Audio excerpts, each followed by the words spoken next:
There's no reason why Arteta can't go out and win the league now we've got Eze. Welcome back to the Arsenal Humans podcast with me, Luce. I hope you're all good. This is another episode that is jam-packed. And when I say jam-packed, I mean we've got matches to talk about, both the men and women, friendlies, league games, you name it. We've got that to talk about, and we've got games to look ahead to, which is very exciting. We've also got partnerships to talk about, meet and greets.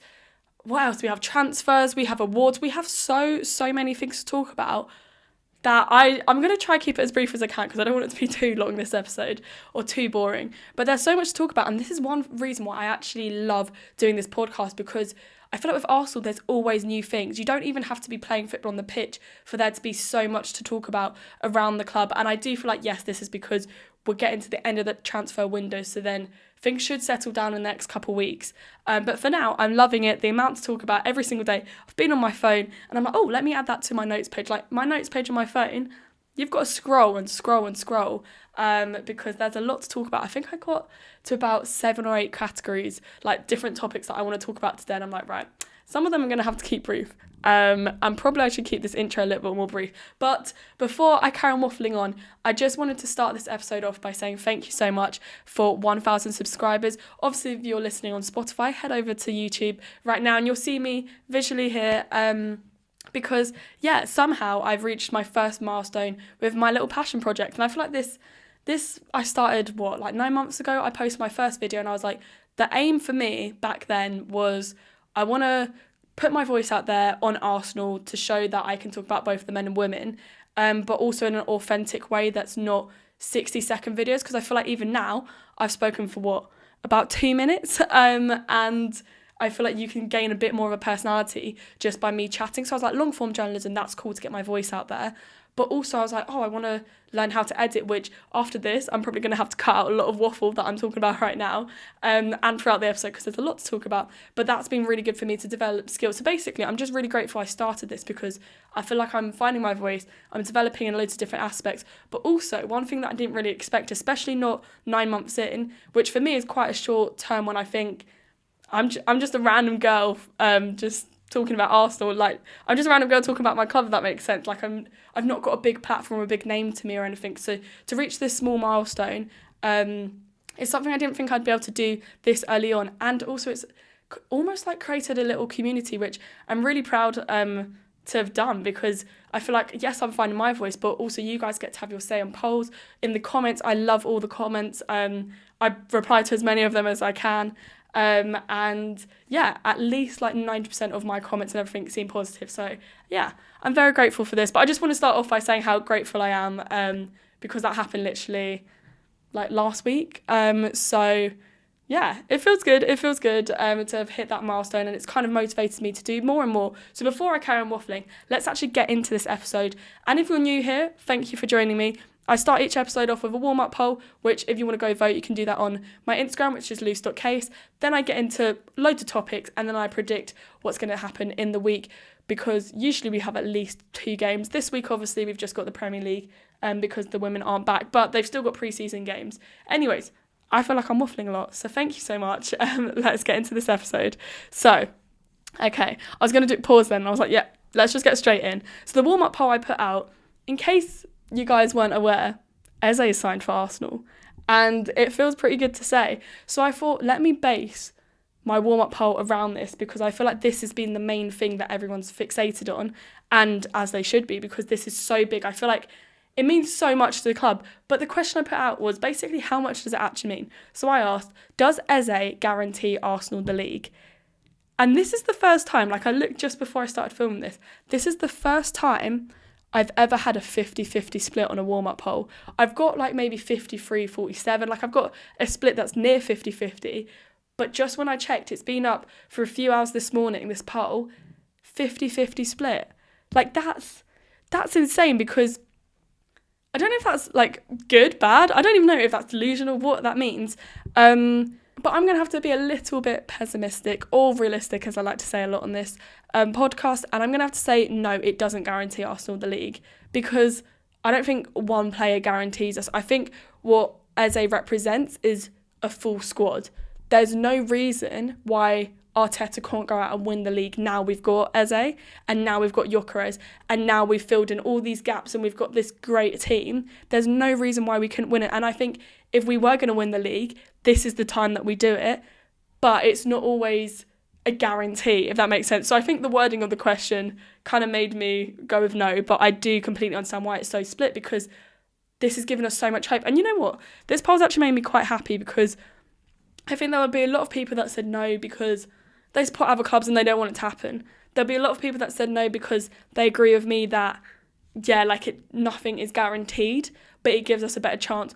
But then there's that 50% of you that are like, no, we're going to win now. I think, to be fair, there was probably a lot of you that thought we were going to win anyways. But I feel like this just gives us more confidence. So I'm very, very excited. I did make my prediction, if you go back a few episodes ago, I made my Arsenal Humans predictions for the season, and I did say that the men would come third in the Premier League, which this was before Eze signed. So now if I look at it, I might think, oh, okay, I'd say maybe top two at least. I don't know if I'd say, obviously with this poll, I wouldn't be like, oh yeah, we're going to win it 100%. But I do think this puts us in a very good position. So before I carry on waffling about this player by himself, let's talk about the game that happened, where obviously it was announced. He came out in his jeans and his number 10 Arsenal shirt. Let's get into that now, as well as all the other topics I have to talk about, because, as I said at the start, there's a lot to talk about. But yeah, anyways, let's get into the episode.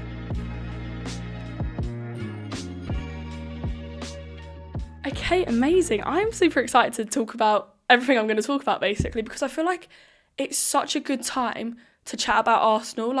Yes, you've got teams being like, oh, you've been so delusional, but I just feel like there's such a good feel about the club right now. I'm not saying we're going to win every single trophy for both the men's and women's side. I'm not saying that at all. I'm just saying, we have such a good chance, and there's a good vibe to the club. And I think, obviously, the news of Eze this week, if anyone saw that interview that he did with Ian Wright, I just feel like that was such a perfect way that Arsenal marketed him coming to the club. But also what he was talking about, he's saying that community and thanking God and everything. And I just feel like there's such a good feel and a sense of community that Arsenal are offering. And you can feel that just from a fan. I'm not in that dressing room, I'm not in that team, but I feel as a fan that I feel connected, and I feel like that's because of what Arsenal is creating. And I'm very proud to be a Gooner right now. I feel like we're creating a good team and a good environment to be a part of. So yeah, I just feel like talking about Arsenal, this is such a great time to talk about them. Anyways, I'm going to talk firstly about the game briefly, just because Arsenal won 5-0 against Leeds. I know it's Leeds before everyone's like, oh my God. I've seen all them comments on other creators that are making posts, and it's like, yes, I know it is just Leeds, but it is still a 5-0 win. It's keeping that clean sheet. It's proving things are working. And we almost needed to do that after the United game. So what I'm going to do is basically each week, what I've decided this season, because there's potentially going to be about 4 games that I could talk about each week. And obviously we've got so much to talk about. I want to keep it brief. So I'm just going to say 3 things that I've learned from each game, basically. So the 3 things that I've learned from Arsenal 5, Leeds 0. Okay, so the first thing is our defence is actually constantly surprising me, but in the best way possible. So obviously we had last week against United, our defence and our keeper basically kept us in that game. And I feel like, yes, they've done it again, because obviously we got a clean sheet, so hats off to David Raya, but I feel like he wasn't tested too much. Anyways, but I think he wasn't tested because it didn't get past the defence. But not even were our defence good defensively. Obviously that's their role, that's their main purpose on the pitch. But we also had Timber getting 2 goals, and he is our right back. I was so excited when he joined a couple seasons ago. I was so excited, because I loved what Arteta did with Zinchenko and how he was inverted at the left back, and then I was like, oh my God, Timber can do that at right back, and it opens up the pitch so much more, but also it allows him to be able to be that midfielder, but then also be so far at the back. So it just proves that he's great in attacking and defending. And I think that's what this game literally showed, that all our defenders are great when they are attacking or defending. So yeah, I'm just very impressed with our defence. I feel like they could be a highlight. Well, I'm hoping they're a highlight for a lot of games to come. The second highlight is that Arsenal can stay at the top of their game for a while. And I'm not just saying that because I have so much confidence in our team right now. I'm saying that because Arteta's shown the last couple of seasons that we've got so many young players. We've got Ethan Waneri, we've got Miles Lewis-Skelly, that these two individuals are now basically just seen as senior players. They're now just seen as players that would start or come on and have so much impact, but they're still so young, and I think people forget how young they are. And that's another thing as well. With now Max Dowman, who came on and he basically won us the penalty, which obviously Gyökeres scored. He's just proving that the future is bright for Arsenal, if that makes sense. We already know it. I think because of the players I've said before, and obviously even Saka. Saka's still a young player as well, but he's achieved so much already. I just think people always forget the age of these players when they're achieving so much. But it just makes me really excited because I think this is something that Arsenal can actually sustain going forwards. And it's really encouraging because, yeah, it's just crazy to think they're so young, but they're doing so well on the bigger stages. So it makes me very hopeful for not only Arsenal right now, but we're in safe hands in the future, basically. And the third thing that I learnt from this game is I just want to see more of it. I know that's such a stupid thing to learn, but we need more of it. I can't really fault any performance from any player. I feel like we've got all the players we need, especially now with Eze. I'm just so excited to see what he can do. I just feel like, yeah, there's so much positivity within the club right now, and we have everything we need to be the best. So it's now just working together, and we've seen that even from last week to this week, Gyökeres has found what helps him. Yes, he scored one penalty, but also just his movements. He's a little bit shaky, don't get me wrong. He's still not where we want him to be exactly, because we were still playing against Leeds, so we've got to be realistic with it. They've just been recently promoted, so they're not going to be the likes of Liverpool or City or Chelsea when we play against them. But it is still a very crucial win, and for Gyökeres to get on that score sheet, it's that confidence.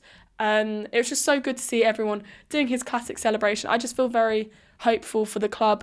I feel like, yeah, we've got all the right players, and even it's just such a weird feeling. I don't even know how to word this, but Saka and Ødegaard are injured right now.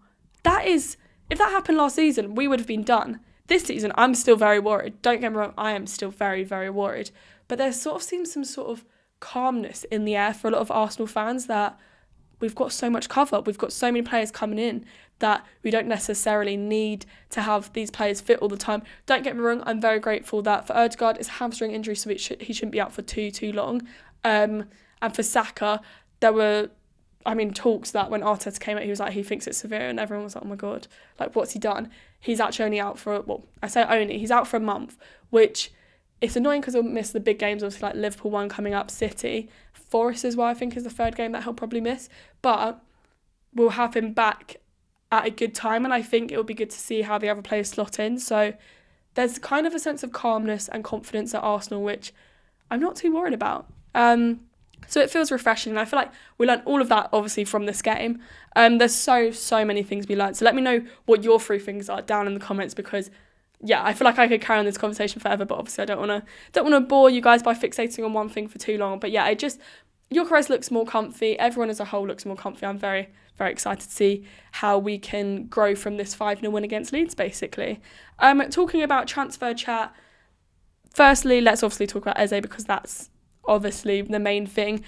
When I filmed this last week, there were no transfer news around it, and I was like, okay, cool. He's going to Spurs. Suddenly, Arsenal put in a bid, basically hijacked that. Eze's obviously always supported Arsenal. He used to play for Arsenal. We've seen since with the interview with Ian Wright how he had his mum kept his shirts from when he played at Arsenal, and he used to go and watch it with his brothers at the Emirates. There's so much history with Eze and Arsenal that if Arsenal put in a bid, he's obviously going to want to accept it. And I don't know how, it's the most Spursy thing I think I've ever seen, but within a matter of hours, Arsenal had taken Eze off them. I was like, what? That's rude. It was so funny because I think I was messaging my friends that support Spurs that night, as many of them and being like, look who we got. It was so funny. Such a good time to be a Gooner, because somehow, at the end of the day, we didn't even get silverware last season, the men didn't, yet Spurs did, and they're still the butt of the joke. They're always going to somehow find a way to be the ones that we mock, and I'm very happy because Eze has completed our squad, so I think this is a very good signing. If you go back to my first episode of the Fan Zone, I've now got 2 live on my channel. If you go to the first one I did with Jamie, he mentions how if we got Eze, we could win the league. Obviously, Liverpool are probably the biggest ones, he said, to look out for, but he did say that. And then when I suddenly was like, oh my God, we've got Eze, I was messaging him because I was like, yeah, this is actually this could happen. Like, there's so much hope in the air. So Eze is a very good signing. Don't want to put too much pressure on him, but very good signing. I don't really think we need any more players for the men's side. For the women's side, there is actually one transfer. Michelle Agyemang has gone on loan, and this happened, I kid you not, I posted my video last Tuesday, and I think within 10 minutes of me posting it, I suddenly had a comment, and someone was like, sorry, I forgot who actually commented, but if you go back, you'll see it. Someone commented, oh, what's your thoughts on Agyemang staying on loan? And I was like, what? And I was like, I literally just missed talking about it. It's no surprise. I think, personally, Michelle Agyemang going on loan to Brighton for another season is probably the best thing that could have happened, which is a bit controversial because everyone's like, no, she's an Arsenal player, like, we want her. I don't think she'd be starting. As much as she had an amazing summer, I don't think she'd be starting, or it would just put Slagers in a good position, but a very tricky one, deciding who's going to be attacking and who's not. So I think, yes, she had a very successful Euros. I'm excited for her to go to Brighton, stay there, build up even more game time, be that starting player, get those 90 minutes every week in, week out, prove why she should be playing at Arsenal. Then next season, when there's a few contracts that expire, I'm pretty sure it's Stina that her contract will expire, and I reckon she'll then leave the club, and this will be perfect for Agyemang to slot in there. Obviously, we don't know how Olivia Smith's going to do. We don't know how any of the other attacking players are going to do. Obviously, Beth Mead is always rumoured to be here, there and everywhere. So we have no idea how that's going to look next season, but I think it's a good space for Agyemang to have a good season, get game time, prove that she is that number one player at Brighton, and then can come to us next season. So that's what I'm hoping. So that's basically a little update of all the transfers. Let's move on to the injuries, which sort of I've touched on briefly. See, the amount of injuries we've already had, and it's been 2 weeks of the Premier League, you'd think that I'd be really, really worried, but for some reason, I'm actually not. I don't know if it's because I'm just trying to stay calm and I'm like, it's so early on in the season or what, but we've got Havertz out injured again, we've got Saka out injured again, and we've got Ødegaard out injured again. These are 3 players that last season was so pivotal for us. The last few seasons, obviously, Ødegaard and Saka have been. I think maybe a reason why I'm feeling a little bit calmer is because we've got cover for these players, because we've got Gyökeres, who obviously is in that attacking position. We've got Ethan Nwaneri. We've got Madueke, who can slot in for Saka. We've also got Eze, who can pretty much cover anywhere. And then we've also got the Martinelli, who would normally start. We've got Marino. Oh my God, he could cover for Gyökeres. I feel like there's so many players that I'm thinking of that could cover for them. Then in our midfield 3, we've obviously got Zubimendi, we've got Rice. We've got a few players that can basically cover for everyone.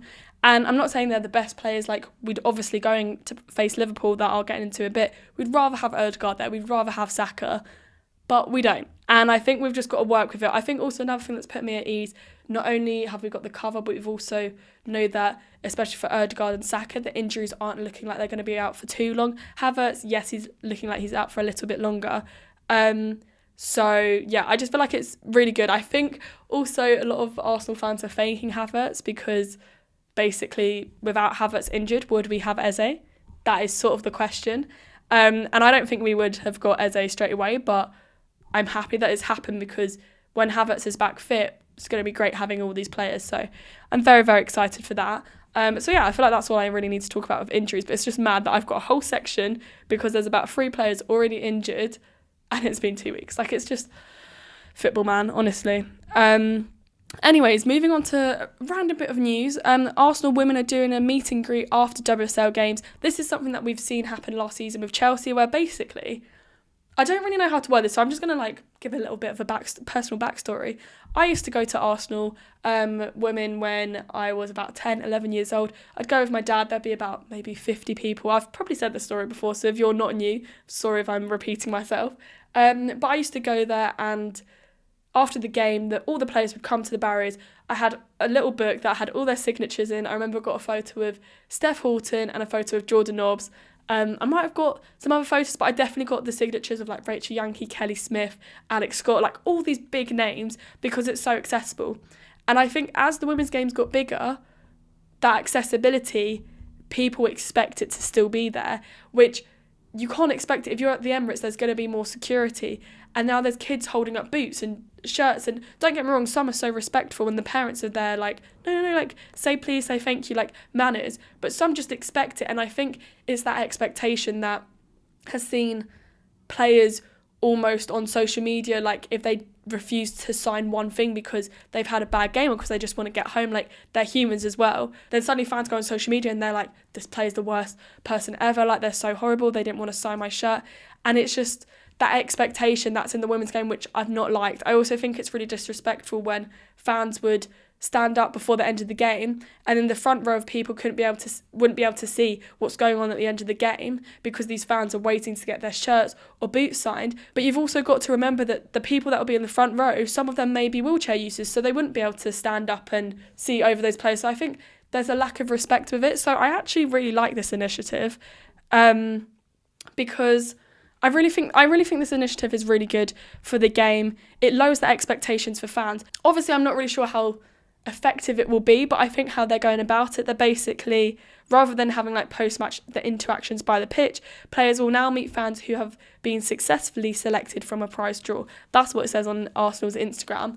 And I think that's a really good way to do it, because then hopefully there's more variety, people actually get to have more of a conversation, and the players are prepared. So I think it's a win-win all round. How effective that will be, I don't know, because I still do feel like maybe if you're not aware on social media, or you're not aware of this ballot that you have to almost enter to win, I don't know if people will still be running down at the end of the game. But it'll be interesting because I'm going to the first home game of the season, which will be Saturday the 6th of September. So I'm excited to see how this has come about, and I'll let you guys know, because I'll be doing the pod obviously a few days after that game on that Tuesday. So I'll keep you guys updated with that. But I just think, anyways, that was a really random but really cool initiative. I think sticking with the women's game right now, I'm just going to briefly mention the friendly which happened. It was the North London derby and Arsenal lost to Spurs. Anyways, we don't need to dwell on that for too long. But no, I think, as I said obviously a few weeks ago in my podcast, pre-season friendlies don't matter in terms of the result if it's not a reflection of the performance. And from what I hear, I didn't actually get to watch it because I was working, but from what I hear, the performance was good. It wasn't the best. I think we're going to struggle a lot at the back. Oh my God, also I forgot to mention the injuries. Leah Williamson is injured. She basically got a knock when she was at the final for the Euros, and so she hasn't been playing. So I think she actually might even miss the first couple games of the season, which we'll obviously just have to wait and see, because maybe we need to cover that centre-back role. I think that is a possibility that Slagers needs to look into, because even if you look last season, I've mentioned it before on this podcast, that has been an area that was kind of weaker. Well, yes, we're getting the Olivia Smith, we've got Caitlin Ford, we've got Blackstenius, we've got every single striker you can name, the best strikers, the best attacking players, but defensively we have been struggling. We've got Taylor Hines, which I think is going to be a great player, but in terms of centre-back, we had Steph Catley slotting in centre-back a lot of last season, because like Weaver Moy was out, or we didn't even have another backup basically. And you could just tell that she was good at that position, but that's not her natural position because she's used to playing out on the wide. It is quite different, the dynamic. We do have West Ham game coming up this weekend as well. But as they're pre-season friendlies, I think it's just good for the players to start gelling with each other, to see what the new signings look like. So I am very excited to see how they work. But yeah, that's basically just touching on the women's game. Now looking back to Arsenal as a whole, because this is what I love doing the most. This is the Arsenal Humans podcast. And if you're not aware, I named it that because I don't want to be talking about Arsenal men or Arsenal women. I want to be talking about the humans as a whole. So that is why this section I've been looking forward to, because this is probably my favourite section of this podcast right now. The favourite topic I've done, which is the PFA Awards, which is the Professional Footballers Association Awards. And we've got so many players in there.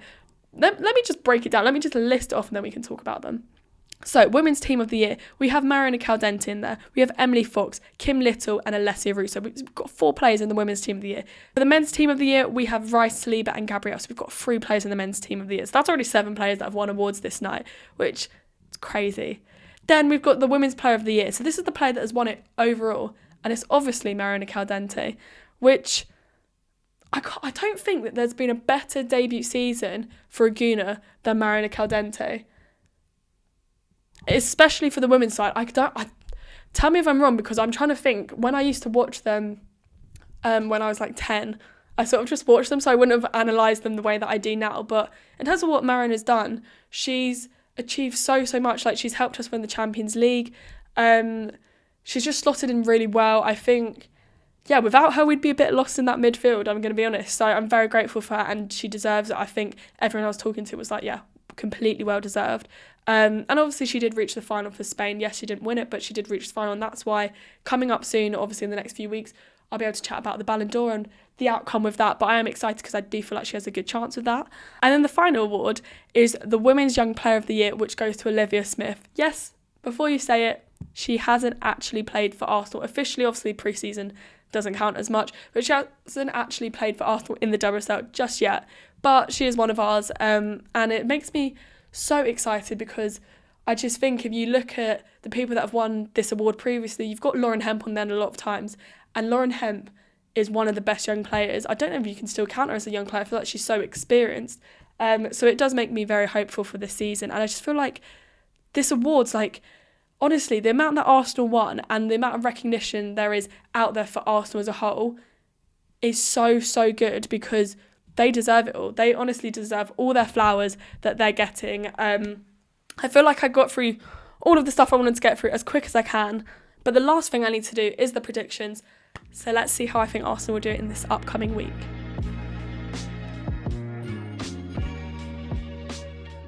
Okay, it is the last part of this episode already. I feel like this has gone so quick because I've been planning this obviously for a week now, what I was going to say, and I just feel like, wow, yeah, basically said it all, apart from the predictions, which I'm just going to come out and say it because if you look last week, I predicted Arsenal to win 2-0 against Leeds.